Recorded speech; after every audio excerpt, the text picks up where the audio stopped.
So today we discuss about the topic is nearly free electron model.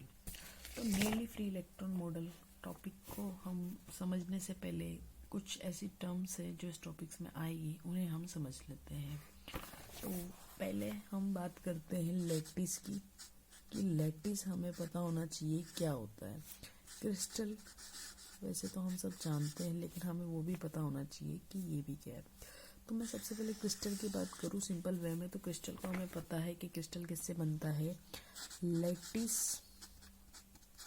Plus basis से हमारे पास बनता है यहाँ पर क्रिस्टल, ठीक है। लेकिन अब लैटिस क्या है और ये बेसिस क्या है, तो एक एग्जांपल लेते हैं। सपोज हम क्लासरूम में हैं और क्लासरूम में बेंचेस हैं, तो वो बेंचेस हम बोल सकते हैं वो बेंचेस लैटिस हैं। और अगर उन बेंचेस पर आकर के हम बैठ जाते हैं तो हम एक तरीके से कंसिडर कर सकते हैं कि हम बेसिस हैं, ठीक है। मतलब जो बेंचेस थी उन बेंचेस को हमने क्या कंसिडर कर लिया कि वो लैटिस है, और उन लैटिस पर अगर हम जाकर के मतलब उन बेंचेस पर हम जाकर बैठ जाते हैं तो हम क्या कंसिडर कर लेते हैं कि हम बेसिस है। बेसिस को आप एक तरीके से एटम भी बोल सकते हो। तो वही बात है कि जब हम स्ट्रक्चर देखते आए थे NaCl की, तो वही होता था लैटिस और बेसिस मिलकर, और बेसिस की जगह वहाँ जैसे NaCl की स्ट्रक्चर होती थी, तो NaCl की स्ट्रक्चर में बेसिस कौन होता था, Na होता था, जो कि एटम था हमारे पास। तो वो एक क्या बना लेते हैं, क्रिस्टल स्ट्रक्चर बना लेते हैं। अब एक लैटिस आता है हमारे पास, रेसिप्रोकल लैटिस। इस टॉपिक में हमें इसके बारे में देखना है। तो रेसिप्रोकल लैटिस क्या होता है कि जब हम बात करते हैं कि ब्रेग समीकरण की बात करते हैं हम, तो ब्रेग रिफ्लेक्शन के बारे में तो हमने सबने सुना ही होगा। तो ब्रेग समीकरण क्या होती है, 2d sin theta is equal to n lambda होती है। तो ब्रेग रिफ्लेक्शन हमने पढ़ा था कि कोई भी एक्सरे वेव्स आती है और वो एक्सरे वेव आकर के एटम से टकरा कर रिफ्लेक्ट हो जाती है, और इनके बीच की इसकी जो डिस्टेंस होती है इंट्रा एटॉमिक डिस्टेंस वो d होती है, लाइक दिस। तो क्या करा हमने कि जो नियरली फ्री इलेक्ट्रॉन मॉडल था इसके बारे में हमने मतलब इसमें जो रेसिप्रोकल लैटिस आएगा उसमें ये करा कि जब हमसे ये डी की फाइंड नहीं हो रही थी इन सब से, ब्रेक रिफ्लेक्शन से, या इसमें बहुत से हमने पढ़े ऐसे टॉपिक जैसे पाउडर मेथड आता है, लाउवे समीकरण आती है, पर हमने क्या किया, डी की वैल्यू फाइंड करने के लिए हमने कोई क्रिस्टल बनाया। अब उस क्रिस्टल के अंदर सपोज ये क्यूब है मेरे पास, कोई क्यूब है, इस क्यूब में मैंने सपोज यहाँ पर कोई एटम कंसिडर कर लिया। अब इससे डी डिस्टेंस पर मेरे पास सेम डिस्टेंस रहेगी, क्रिस्टल एक ये सेम डिस्टेंस रहेगी चारों तरफ, ठीक है, सेम डिस्टेंस रहेगी। तो ये सेम डिस्टेंस कंसिडर कर करके मैंने क्या किया, ये तो एक सिंपल क्यूबिक था मेरे पास, सिंपल क्यूबिक था एक तरीके से, तो सिंपल क्यूबिक था, और मैंने जब ये डिस्टेंस क्रिएट करी तो मेरे पास वापस मुझे क्या मिला, एक सिंपल क्यूबिक ही मिला। तो मैं कह सकती हूँ वहाँ पर मेरे पास वही सिंपल क्यूबिक लैटिस मिला, तो एक तरीके से वो भी क्या हो जाएगा, मेरा रेसिप्रोकल लैटिस हो जाएगा। अब मैं जो मेन टॉपिक है उसकी बात कर लेती हूँ, nearly free electron model. Nearly free electron model में हमें सबसे पहले देखते हैं कि ये फ्री इलेक्ट्रॉन क्या है। तो फ्री इलेक्ट्रॉन ऐसे तो आपने देखा होगा कि कोई एटम होता है, उसमें हम जब एटॉमिक नंबर जो होता है उसके रिलेट कर करके जब हम उसमें इलेक्ट्रॉन्स देखते हैं तो क्या होता है कि हम सबसे बाहर का जो शेल होता है, उस बाहर की जो शेल होता है उसमें सबसे जो फ्री इलेक्ट्रॉन होता है, सबसे लास्ट का फ्री इलेक्ट्रॉन होता है, वही हमारा बैलेंस इलेक्ट्रॉन जो होता है वही हमारा फ्री इलेक्ट्रॉन होता है। सपोज मैं ऑक्सीजन एटम को ले लेती हूँ, और ऑक्सीजन जो है उसका एटॉमिक नंबर 8 होता है, तो 1s2 2s2 एंड 2p4। अब इसको जो एनर्जी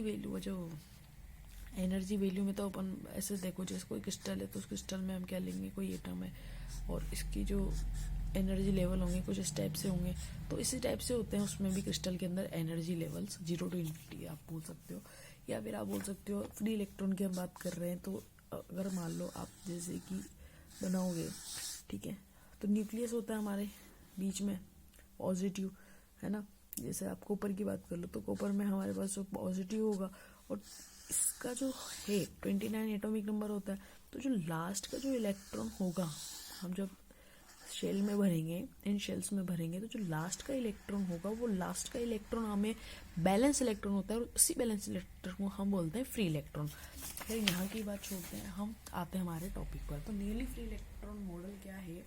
इसमें जो नियरली फ्री इलेक्ट्रॉन मॉडल है, इसमें क्या देखते हैं हम, कोई क्रिस्टल देखते हैं, उसमें कोई इलेक्ट्रॉन जो है उसके आसपास पॉजिटिव भी कुछ ना कुछ होगा, तो वो कहीं ना कहीं थोड़ा सा अट्रैक्ट होगा।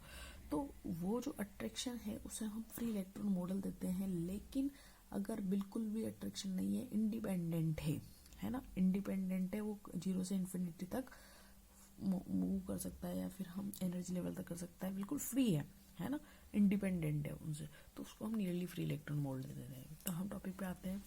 On the free electron model the allowed energy values are distributed essentially continuously from 0 to infinity. देखो मैंने यही बात करी थी आपसे कि जब फ्री इलेक्ट्रॉन होगा तो वो क्या होगा, अलाउ होगा डिस्ट्रीब्यूटेड करने के लिए असेंशियली कंटिन्यूसली, और वो कहाँ से 0 to इन्फिनिटी तक कर। सो वी नो दैट, हम इक्वेशन देखते हैं E k is equal to H cross square upon 2m k. ये कैसे इक्वेशन है? हम जानते हैं कि जो इलेक्ट्रॉन्स है वो मूव करेंगे और उनके बीच की जो एनर्जी है ये काइनेटिक एनर्जी आएगी, और काइनेटिक एनर्जी ई बराबर हमारे पास होती है पी स्क्वायर अपॉन 2m। यहाँ पर हम जो मोमेंटम कैरी कर रहे हैं वो कैरी है momentum p is equal to H cross k. So यहाँ से मेरे पास आ जाएगा h cross square k square upon 2m, ठीक है।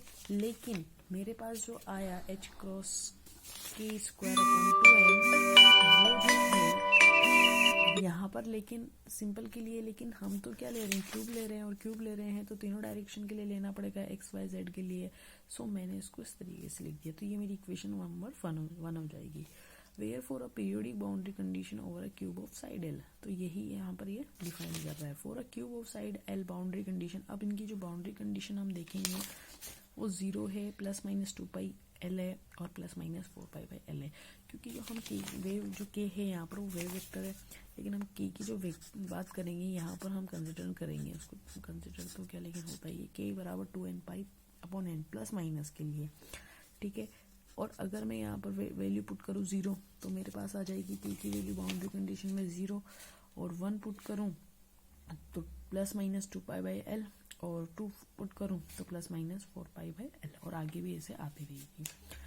The free electron wave function are of the form, जो वेव फंक्शन है वेव फंक्शन की फॉर्म में उसको इस तरीके से लिख सकते हैं हम, psi k r vector exponential iota k vector r vector. ये जनरल फॉर्म है, अगर x vector y vector z vector के लिए लिखना चाहे तो आर वेक्टर की जगह एक्स वाई जेड आ जाएगा।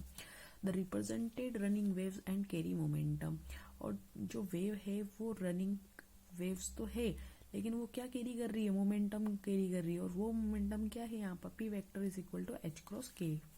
This model is about the behaviour of electrons in metal. ये जो मॉडल है, ये मॉडल क्या बताता है हमें, बिहेवियर को बताता है इलेक्ट्रॉन्स के, और किसके अंदर, मेटल के अंदर। The band structure of a crystal can often be explain, जो बैंड स्ट्रक्चर है क्रिस्टल के अंदर often be explain by the nearly free electron model. उसको हम किससे एक्सप्लेन कर सकते हैं, नियरली फ्री इलेक्ट्रॉन मॉडल से एक्सप्लेन कर सकते हैं। For which the band electron are treated as a perturbed weakly. देखो मैंने क्या बताया था, हम यहाँ एक अजम्पशंस लेते हैं वैसे नियरली फ्री इलेक्ट्रॉन मॉडल, लेकिन हम यहाँ क्या अज्यूम कर रहे हैं कि जो इलेक्ट्रॉन मॉडल है, for which the band electron, जो क्रिस्टल के अंदर जो बैंड इलेक्ट्रॉन है वो कैसे ट्रीटेड कर रहा है, as a perturbed weakly. Crystal के अंदर जो इलेक्ट्रॉन होंगे जो पोटेंशियल वेल में, वो क्या करेंगे, थोड़ा सा परटर्ब्ड वीकली क्या करेंगे, ट्रीटेड करेंगे by the periodic potential of the ion course. जो पीरियोडिक पोटेंशियल होगा क्रिस्टल के अंदर, जो वो होगा उसके अंदर इलेक्ट्रॉन पोटेंशियल वेल के अंदर सपोज, तो जो पीरियोडिक जो आयन कोर्स होंगे उनके साथ क्या करेगा, परटर्ब्ड वीकली, ठीक है। थोड़ा सा क्या होगा, वो पीरियोडिक होगा, कभी इधर थोड़ा सा, मतलब कहने का मतलब है कि जब इलेक्ट्रॉन्स होंगे तो एटम्स होंगे तो पीरियोडिक होगा, कभी इधर तो कभी इधर, ठीक है। तो परटर्ब्ड वीकली करेगा। These energy gaps are of decisive significance in determining weather a solid in an insulator और कंडक्टर। और ये जो एनर्जी गैप्स होते हैं, कहने का मतलब जो मैंने बात करी थी एटम ऑक्सीजन की, वहाँ पे एनर्जी गैप्स बताए थे आपको, तो वो क्या करते हैं, वो हमें ये जो नियरली फ्री इलेक्ट्रॉन के जो एनर्जी लेवल बताते हैं, ये हमें क्या बताते हैं कि कोई एटम इंसुलेटर मतलब कोई भी जो है हमारे पास वो इंसुलेटर है या कंडक्टर है। तो ये हम किससे पता लगाते हैं, इन एनर्जी गैप से ही हम पता लगाते हैं। ये एनर्जी गैप्स हमें पता करके हम बता सकते हैं कि इंसुलेटर है और कंडक्टर है। तो ये रिलेट करते हैं आपस में, band structure, crystal and energy gaps like और ब्रैग जो भी है रिफ्लेक्शन। तो हम देखते देखो ई और के बीच में हमने यहाँ पर एक ग्राफ बनाया है। ई और के बीच में हमने यहाँ पे ग्राफ बनाया है, और ई और के बीच में हमने जब ग्राफ बनाया तो हमारे पास जो है कुछ इस टाइप से बना, ठीक है। Plot of energy versus wave vector के फॉर फ्री इलेक्ट्रॉन, ठीक है। ये किसके लिए ग्राफ है, फ्री इलेक्ट्रॉन के लिए। लेकिन जब हम नियरली फ्री इलेक्ट्रॉन ले लेंगे तब वहां पर बहुत सारे एटम आ जाएंगे, मतलब बहुत सारे एटम तो आ जाएंगे, तो वो एटम क्या करने लग जाएंगे, पीरियोडिक कंडीशन दिखाने लग जाएंगे, या फिर कि वो अटैप्ट करने लग जाएंगे वीकली। तो क्या होगा कि इनके बीच में गैप आना स्टार्ट हो जाएगा, फॉरबिडन, जैसे लाइक ये फॉरबिडन बैंड आ जाएगा, तो ये गैप कंटिन्यूसली आना लग जाएगा, ठीक है। और यहाँ पर हमने माइनस पाई ए से पाई ए ले लिया, फर्स्ट आउट बैंड है, ये फॉरबिडन बैंड है, ये सेकेंड अलाउड बैंड है, तो ये भी ई और के बीच में बन रहा है। लेकिन यहाँ फ्री इलेक्ट्रॉन में हमारा इतना वो नहीं हो रहा था, ये सिंपल बन रहा था। लेकिन नियरली फ्री इलेक्ट्रॉन में हमारे पास यहाँ पर फॉरबिडन बैंड आ जाता है। फॉरबिडन बैंड है ना, इसको हम बिल्वा जोन बोलते हैं, लाइक, ठीक है। तो plot of energy versus K for an electron monoatomic linear lattice of lattice constant A, ठीक है, मोनोएटॉमिक यानी कि सभी दिशाओं में, ठीक है। तो ये हमारे पास दोनों डायग्राम थे। और एक चीज हमने यहाँ पे देखो, यहाँ पे क्या देखा था, ई और के बीच में ये ऐसा ग्राफ क्यों बन रहा है, क्योंकि देखो हमें पता है कि ई बराबर हमने देखा था H cross square k square upon 2m। तो यहाँ पर एच क्रॉस ये तो कांस्टेंट है, ये भी कांस्टेंट और ये तो है ही सही, तो यहाँ पर ई और के ही हमारे पास बन रहा है। तो ई इसके बीच में जो हमारा जो ग्राफ बना है, ऐसा क्यों बनाया, क्योंकि हमने पढ़ा होगा ई बराबर के स्क्वायर है तो वाई स्क्वायर, मतलब पैराबोला हमने पढ़ा था कि 4x स्क्वायर इससे कुछ होता है, तो उसका ग्राफ इस तरीके से बनता है। तो हमारे पास यहाँ पर ई और के बीच में इस तरीके से ग्राफ बन गया। उसके बाद ये बना, तो यहाँ पर हमारे पास गैप आ रहा है, ये फर्स्ट अलाउड बैंड है, ये सेकंड अलाउड बैंड है, क्योंकि यहाँ पर क्या हो जाता है कि जो एटम्स होता है उस एटम्स के मतलब जो इलेक्ट्रॉन्स होते हैं उसके पास बहुत सारे एटम्स आ जाते हैं, क्रिएट हो जाते हैं, यानी कि बहुत सारा गैप आने लग जाता है बीच बीच में। तो ये फॉरबिडन बैंड हो गया, सेकंड अलाउड बैंड हो गया, तो ये ई के बीच में हो जाता है। और यहाँ पर जो माइनस जो है माइनस पाई बाई ए से, फिर यहाँ पर फॉरबिडन बैंड गेम आया, तो फर्स्ट अलाउड बैंड हो गया, सेकंड अलाउड बैंड, तो इसके बाद और आ जाएगा, इसके बाद क्या जाएगा प्लस, इधर क्या आ जाएगा plus pi minus pi by 2 pi by A plus 2 pi by A, फिर plus 3 pi by A minus 3 pi by A. तो इस तरीके से हम इसको बनाते जाएंगे आगे की तरफ। तो हम क्या देख रहे थे आगे, हमने यहाँ टॉपिक खत्म, हमने यहाँ इसके बाद हमने यहाँ से स्टार्ट किया ये the energy gap EG shown in a diagram. जो एनर्जी गैप है हमें यहाँ पर, ये वाला एनर्जी गैप, ये ईजी है कैपिटल वाला, ठीक है, ये एनर्जी गैप है। ये एनर्जी गैप क्या शो कर रहा है, देखो the energy gap EG shown in a diagram associated with the first Bragg reflection, ठीक है। ये क्या एसोसिएट कर रहा है, first Bragg reflection at k is equal to plus minus pi by a, okay. Other gaps are found at higher energy at plus minus N pi by a for integer values n, यानी कि यहाँ पर जो gap है ये वाला, और फिर उसने बताया कि जो आगे तक उसने एन तक वैल्यू बता दी, और एन तक वैल्यू उनके गैप बनते जाएंगे, ये फिर फॉरबिडन वापस गेट बैंड आएगा, फिर वापस हमारे पास अलाउड बैंड आएंगे, फिर फॉरबिडन बैंड आएंगे। सो उसने लास्ट में plus minus N pi by A बता दिया दोनों को लेकर के यहाँ पर गेरा, ठीक है। इंटर वैल्यूज ऑफ एन, और एन क्या है, इंटीजर है। द ब्रेक डिफ्लेक्शन कंडीशन ये होती है हमारे पास, ये कैसे आई, यहाँ से अगर मैं देखूँ ये वैल्यू होगी हमारे पास, कंडीशन होती है, ये याद रखना पड़ेगा हमें कि जो ब्रेक रिफ्लेक्शन कंडीशन होती है हमारे पास k vector plus G vector का whole square is equal to k square होती है। इसका मैं स्क्वायर खोलूंगी तो ये आ जाएगा, तो यहाँ से मेरे पास जो जी की वैल्यू है वो यहाँ पर, ये देखो आप, ये आ रही है। अब ये वैल्यू है आ गई ना यहाँ से, ठीक है, ये तो कैंसिल हो जाएगा, के स्क्वायर से के स्क्वायर तो कैंसिल हो जाएगा, और जी स्क्वायर बराबर यहाँ पर इधर लेके जाएंगे, लेकिन हमें नहीं लेके जाना, हमें यहाँ पे सोल्व करना है, जी की वैल्यू निकालनी है। तो हमने इधर इसको इस तरीके से किया और जी की वैल्यू हमारे पास आ गई। तो के बराबर हमारे पास यहाँ से क्या हो जाएगा, के बराबर हमारे पास यहाँ से हो जाएगा plus minus G by two, क्योंकि यहाँ से आप प्लस माइनस का देख सकते हो, ठीक है। तो ये plus minus G by two हो जाएगा, where G is equal to n pi by a reciprocal lattice vector, हमने बताया था रेसिप्रोकल लैटिस वेक्टर। तो जी बराबर 2n पाई बाई ए, यहाँ पर वही चीज़ हो रही है। देखो हमने क्या किया, कोई सिंपल लैटिस लिया और उस पर रेसिप्रोकल लैटिस लगाया, तो हमें क्या मिल रहा है, वापस से सिंपल लैटिस ही मिल रहा है। तो वही कंडीशन यहाँ पर ब्रेक रिफ्लेक्ट कंडीशन दिखा रहा है, ठीक है। उसके बाद हमने क्या किया, the first reflect and the first energy gap occur at k power plus minus pi by A.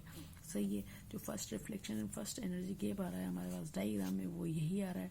The region in k vector space between minus pi by A plus pi by a is first Brillouin zone.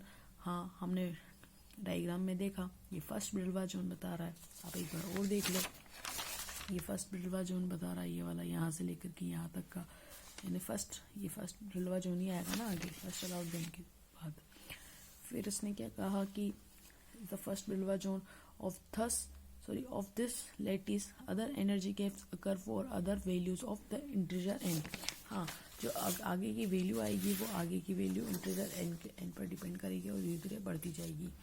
when the break reflection condition k is equal to plus minus pi by a is satisfied by the wave vector, कि जो Bragg reflection जो condition है वो break reflection conditions के बराबर plus minus pi by a वो satisfied होगी by the wave vector, then a wave travelling to the right is Bragg reflected to travel to the left and vice versa. कहने का मतलब है कि जो वेव है आ रही है वो ट्रेवलिंग करेगी, तो ब्रेक रिफ्लेक्टेड से क्या होगी, ट्रेवल राइट में भी करेगी और वाइस वर्सा लेफ्ट में भी करेगी।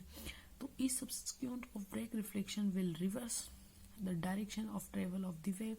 ऑब्वियसली जो ब्रेक रिफ्लेक्शन है राइट में आएगी तो लेफ्ट में भी जाएगी, है ना। कहने का मतलब है a wave that travels either to the right not to the left is a standing wave and doesn't go anywhere.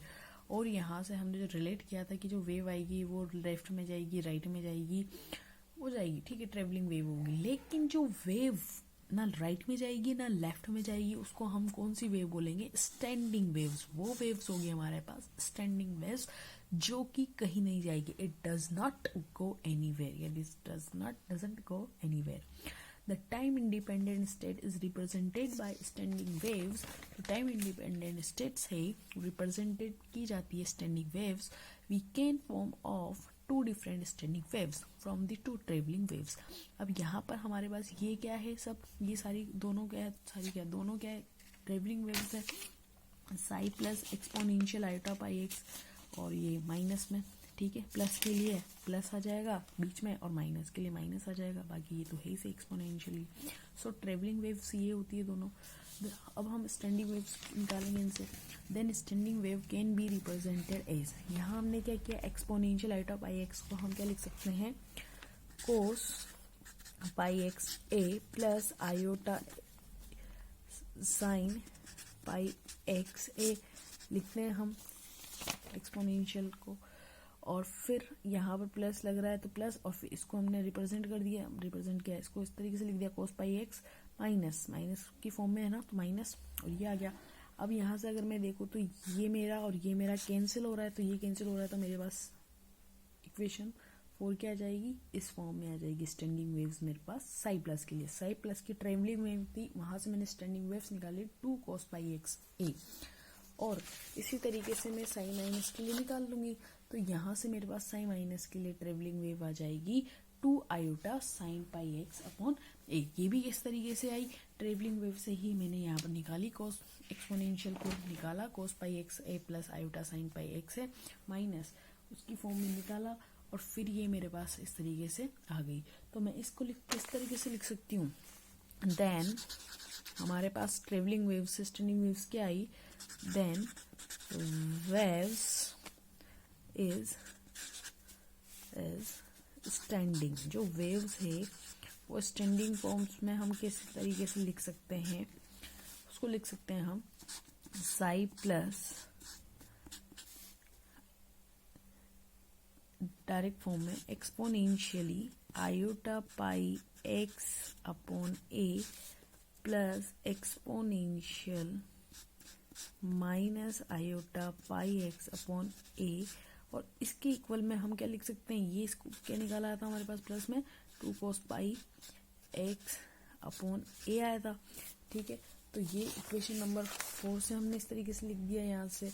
और जो साई माइनस की फॉर्म में आएगा वो साई माइनस की फॉर्म में क्या आ जाएगा, exponentially iota pi x upon a minus था हमारे पास इक्वेशन वहाँ पर ट्रेवलिंग वेव में भी, और exponentially minus iota pi x upon a, और इज इक्वल टू में क्या आ जाएगा 2 sine pi x upon a. और क्योंकि इक्वेशन नंबर 5 से भी हमारे पास ये आई, तो ये हमारे पास स्टैंडिंग वेव्स हो जाएगी। और ये हमारा कंप्लीट होता है टॉपिक नियरली फ्री इलेक्ट्रॉन। ये हमारा टॉपिक कंप्लीट होता है नियरली फ्री इलेक्ट्रॉन मॉडल। ठीक है।